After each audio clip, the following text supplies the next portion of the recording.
அப்பா கூட அம்மாவையும் எரிச்சிட்டாங்க நினைச்சிட்டு இருந்த அந்த பையனுக்கு யாருக்கும் தெரியாத ஒரு குகைக்குள்ள அவங்க அம்மா உயிரோடு இருக்கிறத பாக்குறான். அம்மாவை பாக்குற அந்த பையனை இப்ப கட்டி பிடிச்சி அழுதுட்டு இருக்கான். அப்பா எரியும் போது அந்த நெருப்பு உங்க பக்கத்துல வந்தது நான் பார்த்தேன்னு சொல்றான். நெருப்பும் புகையும் என்கிட்ட வர வர எனக்கு பயம் அதிகமாகி அங்க இருந்து ஆத்துக்குள்ள குதிச்சிட்டேன்னு சொல்றாங்க. இருட்டா இருந்ததால என்ன யாரும் பாக்கல, நான் எரிச்சிட்டேன்னு நினைச்சு அங்க வந்து போயிட்டாங்க.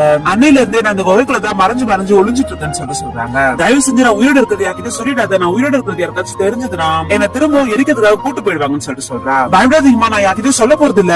நீங்க இங்க இருக்கும் போது என்னால வீட்டுல நிம்மதியா இருக்க முடியாது. அதனால ரெண்டு பேருமே இந்த ஊரை விட்டு எங்கேயாச்சும் போயிடலாம், அதுக்கான ஏற்பாடுல நான் பண்ணிட்டு வரேன்னு சொல்லிட்டு அங்க கிளம்பிடுறான். இப்ப மாடெல்லாம் ஓடிட்டு போய் விட்டுட்டு அவங்க சித்தப்பா வீட்டுக்கு போய் அங்க சித்தப்பா அவங்க சித்தியும் தூங்குனதுக்கு அப்புறம் அவங்க சித்தியை எழுப்பி அம்மாவை நான் ஒரு குகையில பார்த்தேன், அவங்க எப்படி தப்பிச்சாங்கன்றது எல்லாத்தையுமே அவங்க சித்தி கிட்ட சொல்லிடுறான். இதை கேட்கிற அவங்களுக்கும் கொஞ்சம் நிம்மதியாவது. அடுத்த நாளே அவங்களுக்காக சாப்பாடு துணி எடுத்து வந்து கொடுக்குறாங்க.